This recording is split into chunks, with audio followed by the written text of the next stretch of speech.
I'm Laura Bonnell, and this is the Living with Cystic Fibrosis podcast coming to you from Detroit.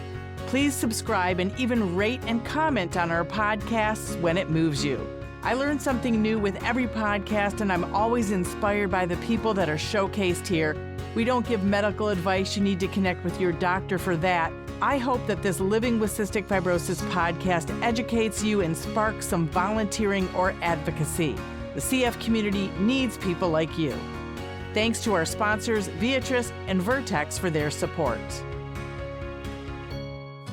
Today we are joined by two remarkable leaders whose work is making a real difference in the lives of patients and communities alike. Mike Walters is a true pioneer in pharmaceutical business and innovation, bringing nearly 4 decades of experience to the table, and his career began at Johnson & Johnson, where he spent 14 years in leadership roles across sales, marketing, and management development. In 1996, he launched his first company to help organizations navigate product commercialization in the U.S., and Mike's impact on the field of cystic fibrosis is profound. As you will hear, he founded and led Source CF, MVW Nutritionals, and CF Global Services, playing a key role in bringing many standards of care treatments to market. A Vanderbilt graduate with a degree in biochemistry and chemistry, Mike combines scientific insight with a deep commitment to innovation in rare disease care. And joining Mike is Jason Vandiver, Chief Operating Officer at MVW Nutritionals, a proud Alabama native. Jason earned his BS in finance from the University of Alabama at Birmingham and spent 16 years in banking before joining MVW during a period of rapid growth. And he now helps lead the multi-million-dollar family-owned company that's become a global leader in nutritional products for patients with CF and non-CF EPI. And beyond business, Jason is a passionate advocate for civic engagement. His leadership in fighting childhood food insecurity includes roles with the Food Bank of North Alabama, Family Services Center, the Care Center, and Alabama Possible, where he currently serves as board chair. And I'm just thrilled to have these two men who are doing so much in the CF community and elsewhere to join us. So welcome you both, Mike and Jason. It's just fantastic to have you both on this podcast. Thank you. Glad to be here. Our pleasure. Tell us about MVW Nutritionals and what you're most proud of. Well, I think the best place to start is really a conversation I had with our other founder, Melanie Vandiver. And when we started this organization, I turned to her and she was really the catalyst, because we had a number of calls from the CF community. There was a concern about, access to multivitamins. And after multiple times saying, Melanie, I just don't think so, she convinced me that this was something important to the CF community. But I cautioned her. I said, Melanie, understand that this will be probably no more than a philanthropic venture. And I have to smile because today, through our Patient Assistance Program, we call it PAP for short, that's exactly what we're doing. So it's sometimes, and maybe I'll say through default, that we really have arrived at our mission. That is fantastic. And I wanted to follow that up with what you have both done for the cystic fibrosis community. I've been to Egypt a couple times now to meet with those cystic fibrosis families. Just got back from Egypt, actually. And I remember the first time I asked you, Jason, if MVW could donate vitamins. And I thought, well, who am I to ask somebody to donate their vitamins? But, Dr. Nasser was so hopeful, we really need the liquid vitamins. It's like gold there. They don't have any access to this. And there's so many malnourished babies there. I mean, first of all, tell me what you were thinking and why you just donated right away and allowed us to take those vitamins to Egypt. I'd probably say, Laura, we try to start at a yes. I mean, we don't like to start at a no and work our way to a yes. We like to do the inverse of that. So if it's something that's within the bounds of what we're capable of doing it, we're really going to make an effort to make it happen. whether it be domestically in the U.S., into South America, into the Middle East, we've always had pro bono bottles that go out for a variety of different reasons. And so this one felt like it was just the next chapter. I'd gotten the chance, I think, to speak with you at a couple CF-specific conferences, perhaps even meet Dr. Nasser before the connection was made prior to her original trip to Egypt a few years ago. But probably just because it felt like living out the mission. It really wasn't anything more complicated than that. It was just something that was within the bounds of my authority to say yes, and I like to bring smiles to people's faces, and I know that we accomplished that. So. Well, and I'll never forget the first time, Mike and Jason, that I took those liquid vitamins, handed them to Dr. Iman Fauda, and she said, "Welcome to Egypt, 1 minute," took those and right away gave those vitamins to the infants that needed it desperately. And then she came back and we got you some pictures and more pictures. We'll get more pictures because you donated more so that I could take them to Egypt again. But Mike, you were going to say something. Go ahead. I think, Jason used the phrase within his authority. I think we get calls every day. We get calls from families where the product shows as having arrived, and yet it's not on their doorstep. We have people, particularly during COVID, where they were between insurances. And I think that the heart of the company is everyone here knows when they get a call and someone says, can you replace? Can you help? The heart and spirit of the company is, to Jason's point, we start with a yes. We absolutely start with a yes. And I have to say, you're definitely friends. I mean, we're all friends now. We're not just in the same kind of business from different aspects of the disease world, but I definitely consider you my friends. I have learned from both of you. I trust you. I appreciate all that you do. And I always do tell people, especially lawmakers, if you don't know somebody with a disease, right, you will. And that brings me to you, Mike, because you've been wonderful through everything you're living with, and your wife, who has so many, you both are going through a lot with her cancer. So if you wanted to talk about that, you have a definite cutoff time in this podcast to care for her. So I thought, since you're not only helping rare disease and then you're living with disease, it was important that you share your story as well. Well, first of all, let me say that the absolute greatest message we got, several months ago, she's in remission. She had to go through a stem cell transplant. We spent 8 months in Houston at MD Anderson. And I have to smile because MDA was our choice through the counsel of a very good friend at the CF Foundation. So we were looking at a lot of different institutions, and he said, "Mike, have you looked at MDA?" But it was the way he said it. And we went down to MD Anderson. She underwent stem cell, and she's in remission. Now, will she ever regain the stamina that she had? No. But she shared with a friend the other day, she said, "My doctor here in Huntsville gave me 2 years without a stem cell. And we are past that 2-year point." So the fact that she and I are sharing a life together and spending time together is a gift. It's an absolute gift.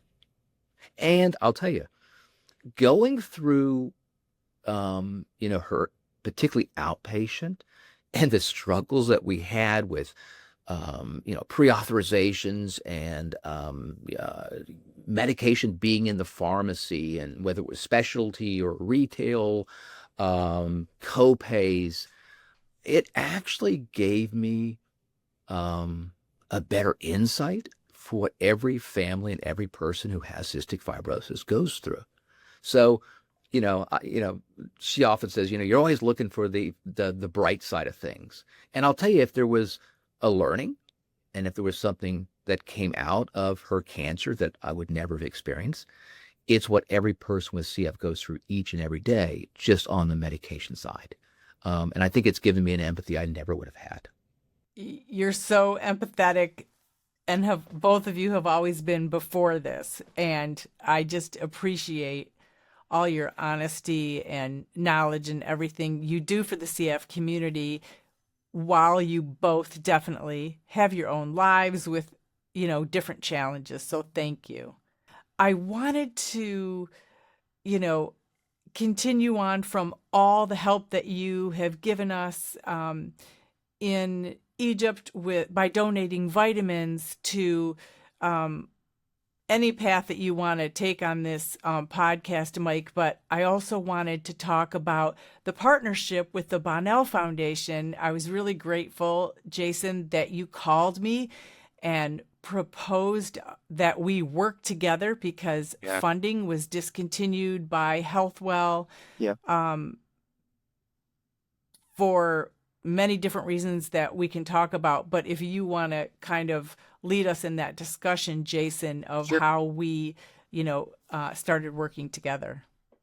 Ooh, it feels like we've been doing it now for months and months, but the formal relationship's only been, several weeks. But it became apparent to anybody that was really listening, if you kind of imagine your ear to the tracks analogy, that at the end of 2024, there was some change afoot with Healthwell, and we were seeing the vitamin and supplement fund pausing for longer periods. We'd already experienced the vitamin supplement fund maximum allocation be reduced on a couple of separate occasions.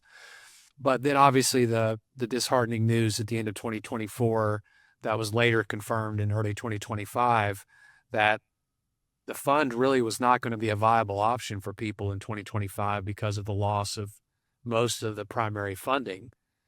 So early conversations really came out of centers like Vanderbilt and University of Tennessee, University of Louisville, University of Kentucky, many of which are regionally close to us, and they were clamoring for ideas. I have a small desk here that my laptop and my computer sits on, and I have stacks of business cards, and for whatever reason, Laura's card was always near the top of the stack. And so I started thumbing through that stack of cards and said, who's going to be the other mad scientist in the lab with us? Because we're going to have to get really creative on how this is going to work. And the initial call with you was very much like a lot of the calls that we get from patients and from centers needing assistance, which was you started at a yes, right? Laura Bonnell and the Bonnell Foundation started at a yes.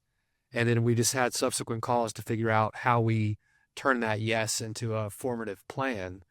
But we knew that we thought we knew, I'll be honest with you. We thought we knew what the implications were going to be for the loss of that funding. Our suspicions have been, confirmed, but really confirmed past the point of any depth that we thought this impact was going to look like. We get calls daily. I would be shocked if members of our team aren't on the phone right now in another room fielding those calls. But we knew we needed a partner. We knew we needed a partner that had a really solid reputation, as you do, to help us not only kind of get out of the regionalism that we were trying to operate in, but to help give us a platform similar to the one that we're on today to get the messaging out. Because we were, 4 months away from the second largest national gathering of cystic fibrosis staff members. We were 9 or 10 months away from the largest one, the NACF meeting out west this year. So we knew we couldn't wait. We knew we had to do something quickly. And thus this bond was formed. It's been great. I mean, our board member treasurer, Patty Yeager, she really, with you, just went full speed ahead and your team and made this work. And unfortunately, we couldn't fund the entire thing. We Sure. took our section, of 15,000, which I think we've already spent now at this time, unfortunately. Um, but it's been great to be able to help, some of these patients who definitely need the vitamins. Laura, if I could jump in here, because um, you were the catalyst, you were the spark. And when I came in yesterday, and we've had a number of different examples of how people have followed your leadership, the Bonnell Foundation's leadership. But yesterday I heard that there was a fundraiser at Wake. So the center had a fundraiser. And the money they raised, they provided patients who otherwise could not afford vitamins a gift card for $49. And we had 3 people call in just yesterday. And the dietitian called us, fortunately in advance, to explain what they had done, and said expect a lot more. But I think an important theme is, central to your leadership. The effect of the Bonnell Foundation is not just $15,000. It's far broader. Yeah. Um, Yeah. Jason, maybe you could talk about Judy in Colorado, or, the center in Pennsylvania that approached 2 different state funds. I'm working with UAB right now to try to look at a coverage footprint. I mean, so it's, it's not just $15,000. It's far broader than that. Yeah. Mike's 100% right. I mean, I had several conversations that would start with something like, we want to do something similar to what the Bonnell Foundation is doing. And so that immediately perks my antenna up. So I think the first one that came about sometime in early March, if I'm not mistaken, was Judy Fulton, who's a long time, very well respected dietitian out of Aurora, Colorado, said, we need to do something here. We understand that you guys are stepping to the plate with a price that is, from a profitability standpoint, I laugh because the thing that gets me really going is finances. But, but we need to do something. And they luckily had a benefactor. They had a gentleman whose son has cystic fibrosis and had received care at the hospital there in Aurora, and had a small nonprofit. They did a golf fundraiser, a couple other things. Down for a Cure, I believe, is the organization. He said, we have set aside some money, and we want to effectively prepay for vitamins that are being, funding is being lost for vitamins for these patients in Aurora. And of course, we started at a yes, and then just kind of had to formulate how that was going to work in our system and within the bounds of our staff and our accounting practices. That was really the first one. The second one was a center in central Pennsylvania came forward and said, hey, again, we want to do something similar to what the Bonnell Foundation is doing. We need to step to the line here. And they said they had some state funding that was earmarked for patient assistance, and would we honor the pricing that we had laid out in our PAP if they utilize some of those state dollars to alleviate the financial restraints of the patients and their families. And again, we said yes, and just had to figure out how to make it all work. But yeah, the $15,000 number that you threw out there, Laura, I mean, that's 75 families, 75 homes, children often, that don't have to worry for the next 12 months if they have to choose between their vitamins or something else, right? Vitamins or fill in the blank. But Mike's right. The ripple effect of that is something that's going to be really hard for us to really get our arms around. And it may take an NACF or two before people really start to realize that, we will be looking at this for years to come, and hopefully building a model of sustainability that can be, hopefully a complement to something like HealthWell, but not a full bore, replacement for HealthWell, because the scale is just is just not there yet.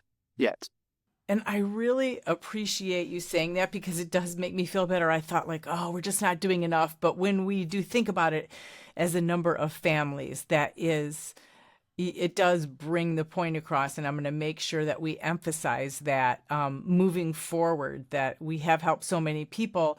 And the other thing I just want to make clear to people listening is that this was in addition to what we're already giving out for financial assistance. We budgeted a certain amount of money that we give out to people for lung transplant grants and financial assistance, and then did this vitamin on top of that. So that wasn't budgeted in our year, but we thought it was critical and important to do.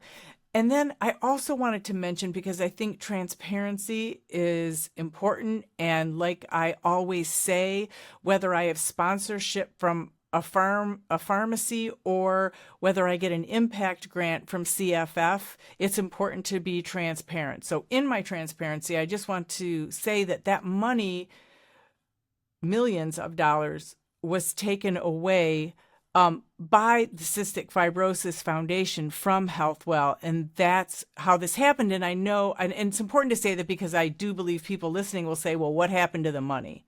Right. So, and that's kind of how we got started. And if you want to elaborate more on how that relationship goes, because we all have a relationship with CFF. Right. But it was hard to see that happen. Yeah. I mean, I'll say this, and I think I touched on it when we were coming to grips with the loss of funding, because we had I think I shared with you, several thousand patients, a handful of thousands of patients that we were helping navigate their HealthWell dollars and have for the last 10 years. So for us, it was a huge impact, not only for members of our staff, but patients that we had cultivated relationships with over, the better part of a decade. So when we were looking at how deep the impact of this is going to be, I still think we're largely underestimating it. I know we've done a lot of great things. You've done a lot of great things. These other organizations stepping to the line have done a lot of great things.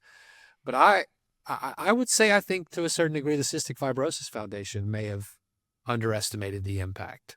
They've put their Compass team, which is effectively their patient resource team, behind a lot of the call volume and inquiries that I'm certain they're receiving. I made the comment earlier in the podcast about our staff receiving calls. I can guarantee you, right now, somebody sitting at the CF Foundation is receiving calls about these very topics. So why they did it, Laura, why they chose to perhaps redirect those dollars is not something that's ever really been made clear to me, other than I'm sure in the larger, grander scheme of things, for a nonprofit of their scope and scale, there was some strategic plan that they were adhering to. But it definitely has been tough. I mean, I think there was numbers that I've seen, upwards of 8,000 patients that were utilizing those HealthWell dollars, right, to alleviate some of their financial constraints around vitamins and supplements. So when you talk about how many families, how many CF positive individuals there are in the United States alone, that number's in the 30,000 range. So quick math on that. I mean, we're talking about 1 out of every 4 people that have CF using those HealthWell dollars to supplement, the costs of their CF care. So again, why is still eluded me, but I know how we've responded. I know how you've responded, how others have responded, which has been extremely nimble and quick and patient-centric, all of which I think between the Bonnell Foundation and MVW are core values that we share. Yeah, and Jason, if I can build on that, I mean, I think there's always been a tension between the foundation and the funding that many researchers are wholly reliant on, that being the CF Foundation, between finding a cure and supporting those living with CF today. So I think that tension's always existed. Sure. If I look at the intention of that fund, when it was first formed. It really was a fund of last resort. And let me give you an example. We know, and the Health Well Foundation was very helpful early on in trying to identify, the number of total grants by payer type, private insurance, Medicaid, Medicare. And one of the things that sort of jumped out at me was there were people that could have participated in an enzyme manufacturer program. But instead of doing that, they were using funds from the Health Well Foundation. So as I go back and sort of look at this, my opinion, I believe that there should have been, and if there ever is, other large donors going forward, I think there needs to be a mechanism to gate, are there other avenues for people, and I'll use the example, for people to get their multivitamins. There are states where multivitamins are covered under Medicaid, and yet there were people using HealthWell dollars instead of going to their state Medicaid. As I mentioned, there were people who were taking enzyme, and every enzyme manufacturer has a very robust loyalty program. And as opposed to going through those programs, they were using HealthWell Foundation dollars. So I look at it, at least in part, as the original purpose of that fund that wasn't directionally where it was going. Now you add the tension of, directing dollars to, discover gene therapy and to find a cure versus potentially dollars that really didn't need to be spent because there were other avenues. I think that was probably some of the tension. And then, quite honestly, you throw us into this calendar year, and whether you are the CF Foundation or you're Laura or Mike or Jason, we all look at our investments and they're down, right? I mean, they're down.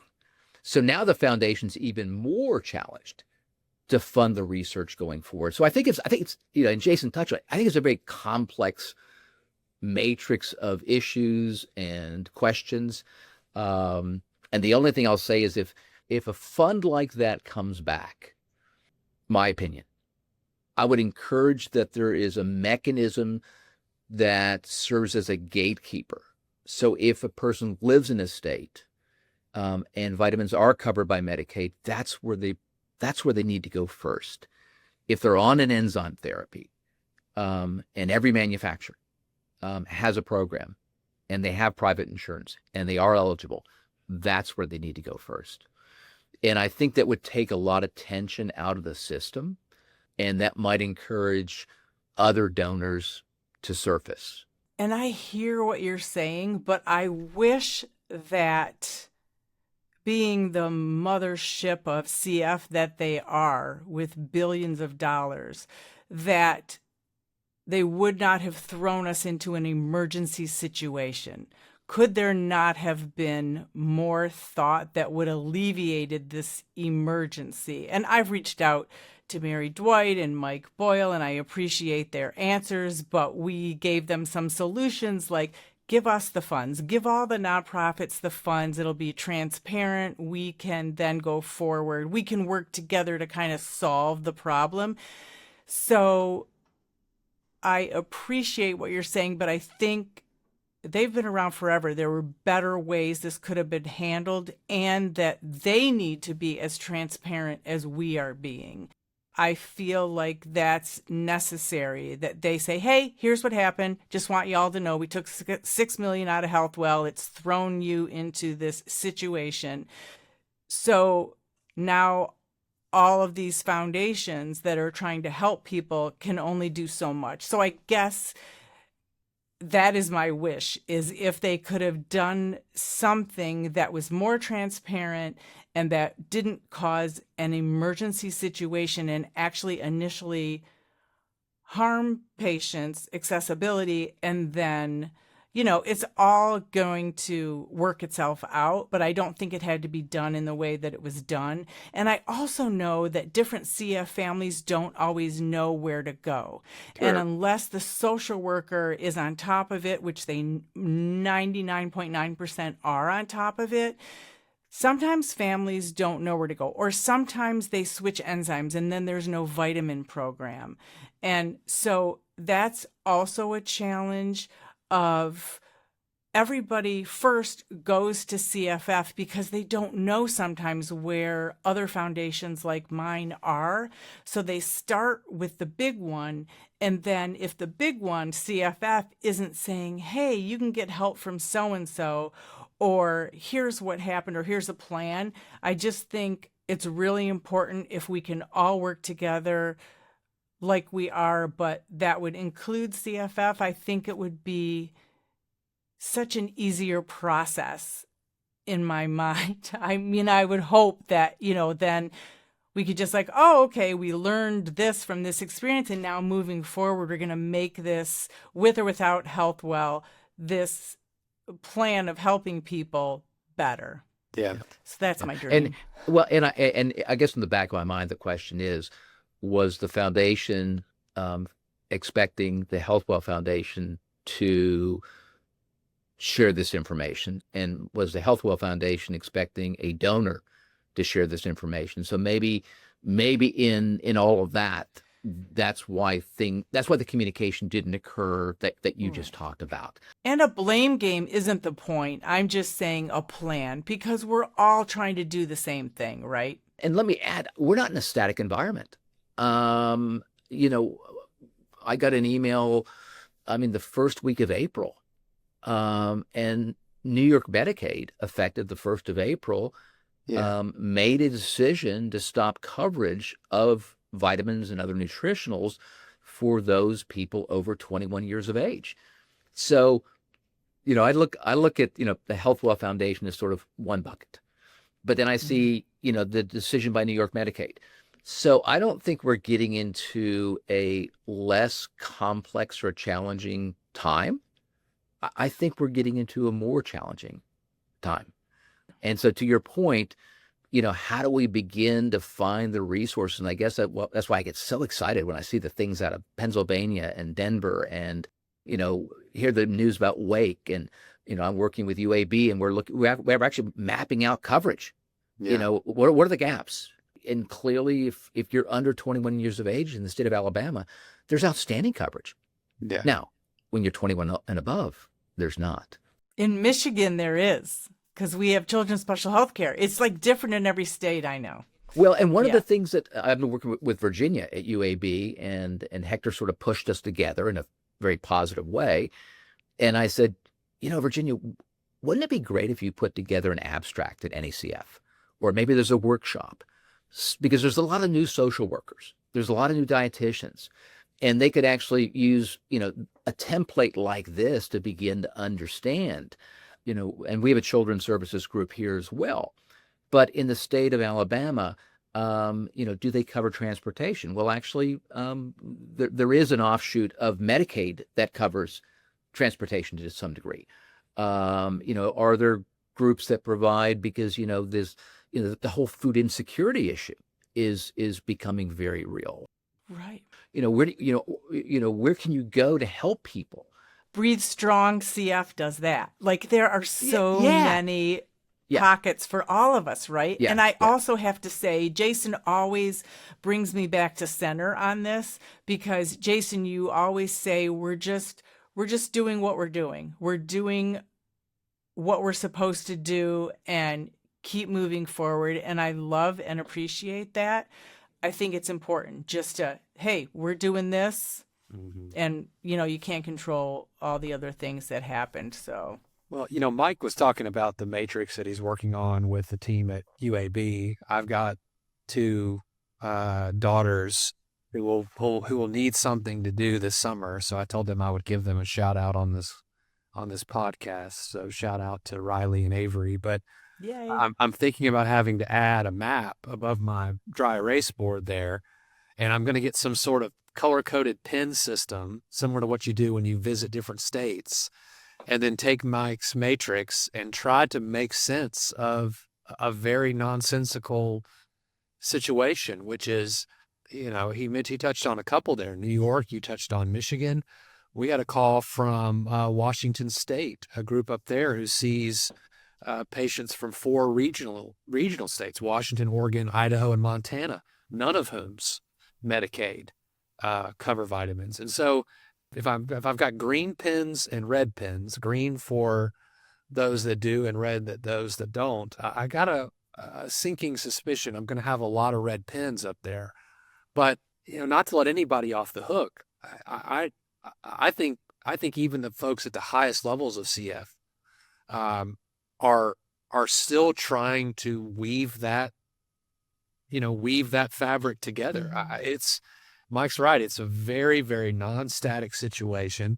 Mike's worked on a letter that we're planning on sending out to a lot of the centers in New York to say, look, are you aware of this change? Are you preparing for this change? If so, let us talk to you a little bit about the patient assistance program so that you at least have a low cost, and perhaps if other donors step to the line, a no cost alternative for the loss of these vitamins. So it's complicated. It is certainly not something, like Mike said, that I see getting any less complicated, at least in the rest of this calendar year. But again, you mentioned several. Emily's Entourage is another. There's just so many great groups. So many. What Gunnar and his team are doing at the Esiason Foundation, it's just inspiring. I'm very hopeful. I'm very, very hopeful. But you're right. We are all having to paddle against a very, very strong current. Well, and Jason, and you can share the company because actually you're the one that identified the relationship. But we've got a local company, so here in Huntsville, Alabama, that's involved in propulsion and the space industry. And Jason, I think through a friend, one, you identified that there are a large donor in supporting cystic fibrosis. That's right. And what struck me was, through all of this. Through this challenging time, we've gotten better. We've all gotten better at finding alternate resources, making new relationships, building bridges. And Jason, what's the name of that company here in town? It's Blue Halo. Blue Halo is a very well-known propulsion company, and they recently, I think it's called the Rising Star Award. It's a CF Foundation acknowledgement that as a company they are doing a lot for CF research. And so I'm like you, Laura. I've got no shame. I've already called and asked for a lunch and utilized the connective people that we have in our lives. We even connected them to a local family here in town who we support through their Great Strides initiatives at the walk every year. And so the ask has not been made yet, but it is inevitable. We will be asking to see if they have any interest in patient assistance, whether that be, through offsetting the cost of vitamins or something else. But yeah, there's too much connective tissue not to try to see what's there. But yeah. Well, I always say jokingly, in Laura, in what you do, right? In what we do, we're used to hearing no's. Yeah. And occasionally you get a yes, or maybe it's not today, but we'll think about it. You've got to start that journey of reaching out and building relationship and building bridges and not feel bad about the no's. Because if you ask enough, you're going to get the yeses. And if I may, Laura, the last thing I'll touch on this particular topic is we had to condition a lot of our staff to say no for the first time ever. Yeah. Right? Like we talk about how we start at a yes and often stay at a yes. But because of the scope and scale of what had happened with the loss of these funds, we had for the first time ever to say no to a lot of things. And it was us trying to be good stewards of our staff and their well-being and their, they all have a heart similar to Mike and I. And so we'd never been in the business of telling people no. No, I'm sorry, we can't send you this, or no, we can't do that. But let's tell you about PAP because it's a way that perhaps keeps us around, right? If we said no, if we said yes to all the questions that we've had in just the last 4 months, our financial statements wouldn't be too pretty. But it was a difficult thing to hear for a lot of our staff, but it solidified the importance of what we're doing. For them to hear from me or to hear from Mike, if you're not well today, right, because you've had to tell a family that needs help, that, hey, we can't send you 3 bottles, maybe we can send you 1. Or, I'm sorry, we just checked your grant and it's expired. Let us send you 1 for 30 days while you kind of figure out your next steps. Yes, those are yeses, but they're very temporary yeses. And we know that if we're going to be who we say we want to be as a company, how we say no is just as important as how we say yes.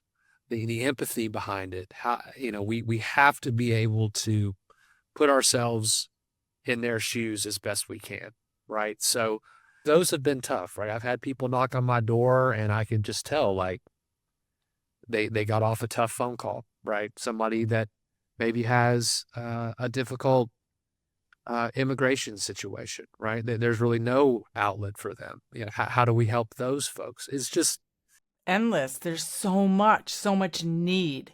sure. And we have a great friendship and a great partnership. And I know the podcast got a little bit delayed in recording because we had some microphone issues, but we do have to wrap it up. And I hope that I see you both at the NACFC. Absolutely. Because that's always a great time. But what else, Mike, did you want to talk about before we wrap up here? And then Jason, I'll get your thoughts as well. Sure. So, I mean, if there's one thing that I would add, it is an invitation to any social worker, any dietitian, to reach out to Jason, to reach out to me so that we can brainstorm about how they might take a very active and positive role in seeking local donors. I mean, much like we've talked about Judy Fulton out in Aurora. It's new to them. And I know when something's new, it's a little scary. It's tough to take that first step. But I would encourage them to reach out to Jason, reach out to me. Let us share the successes because they're varied. Let us share with them it's okay to be a little scared. But let us also share just the sheer delight when they're able to do something that they couldn't do before, and the incredible impact that has on the families that they provide care for. And we'll put all that information in show notes too, so people can get a hold of you. But Jason, please go ahead. Hang in there. I mean, I'll take Mike's eloquent statement and put it down to a bumper sticker level. Just hang in there. Like the cat in a tree posters that you used to get, or your kids used to get when they would go to the book fair, right? My kids are that age. So, I mean, the thing that I would say is, I don't know if you can see it. I kind of sat to the side throughout this entire call so I could kind of highlight the board behind me. But, I got a board in my office a few years ago thinking I'm going to be really mindful about taking notes and crafting out my initiatives and my thoughts. And it became really just a giant magnetized piece of metal for me to hang all of the thank you cards and things that we receive that help reaffirm, not that we need a lot of reaffirmation, but help reaffirm that we are doing the right things. I'm sure there's one up there from you. I'm sure there's one up there from Emily. But I often eat lunch in my office and my chair swivels and I'll kind of spin around and look at it.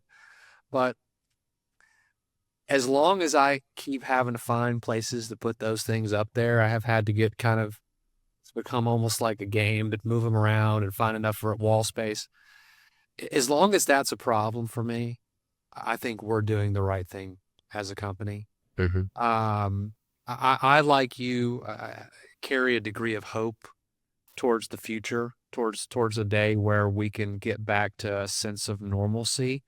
But I'm also like Mike when he says things like, we've honed our senses a little bit better throughout the first quarter of 2025, right? We now know more about the questions we should be asking, whether they're Medicaid in your state related.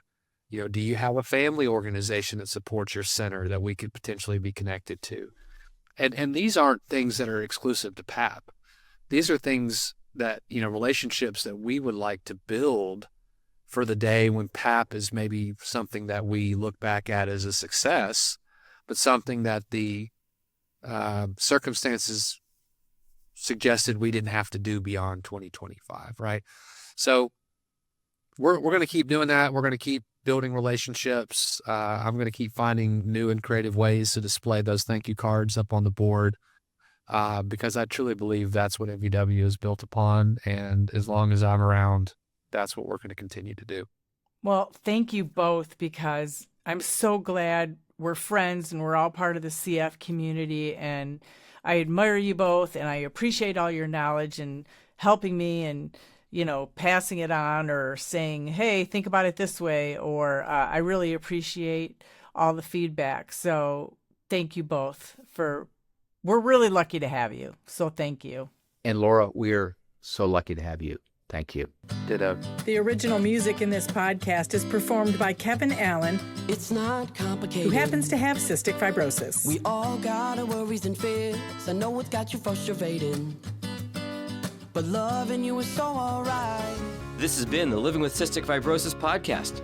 For more information and to learn more about the Bonnell Foundation, visit our website at thebonnellfoundation.org. That's the BONNELL Foundation.org. This podcast was sponsored by Vertex Pharmaceutical, The Science of Possibility, and Viatris. It was produced by Jag and Detroit Podcasts. Follow our show in Apple Podcasts, Spotify, or wherever you're listening right now.